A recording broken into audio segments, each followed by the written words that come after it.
So I want to talk a little bit about the Facebook IPO, which I'm calling the biggest scam of the year. I guess it was probably a month ago now. I probably should have checked the price, what it is now, but I'm sure it's probably around 20 bucks or something a share.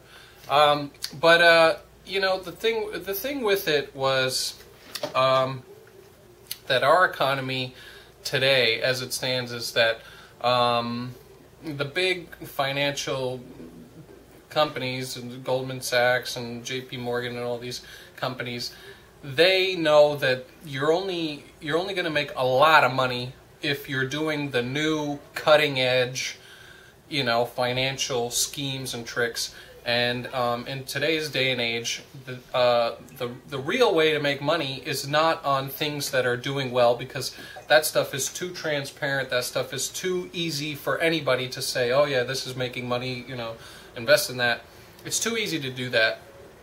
So the new way is to look for stuff that's going down and then short sell it and bet against it, and you make, you know, sky's the limit. You can make incredible amounts of money. So that's what I believe what happened with the Facebook IPO. I mean, first of all, you didn't have all these big financial institutions investing in it when it went public, because, as a lot of people know, a lot of that shit got sold before it went public. So they were all holding on to it. I don't know if they've ever been accused of collusion or working together, but with a wink and a nod, you know, an anonymous phone call, whatever happens, they all decide that this thing is way overvalued. If it is or if it isn't, that's what they decide. It's way overvalued, and dump it day one. Will make, you know, $1 billion on the sale of the stock right off the bat. Plus, you get a whole bunch of bets against it, and then you make 10 times that much. So it's a deal. Is it illegal? Probably. Should these people be prosecuted? Should this be checked out? Probably. Should Zuckerberg, should he be held accountable for the stock?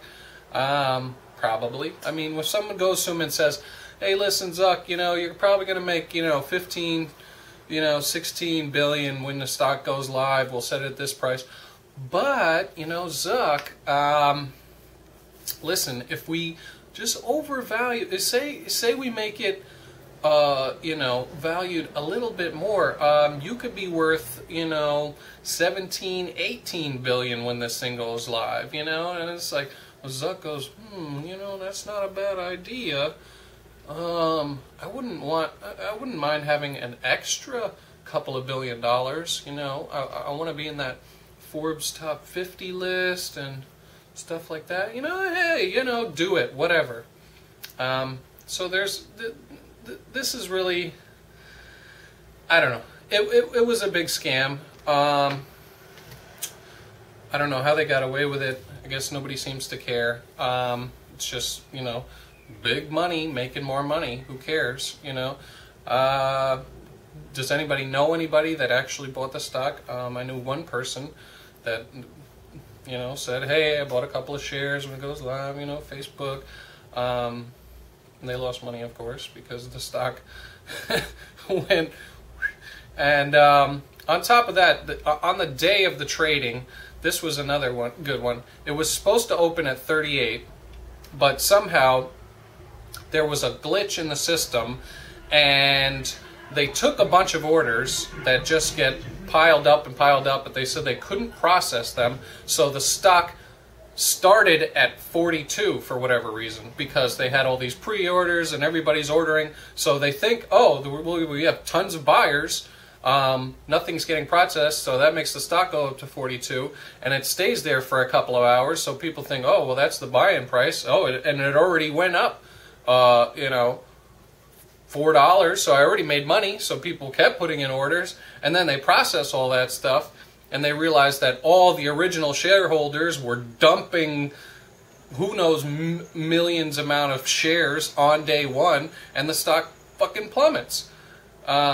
So actual investors, people who would be investing their money and keeping the economy going, are losing money. That's people on Main Street, people who can't get into the pre-sale, who can't go over and get the stock pre-IPO. Those are the people that get screwed out of their money once again. So it was a big scam. Anyways, you got to look out for these things. Hopefully it doesn't cause any huge ripple effects in our economy. But we'll see. Anyways, bye.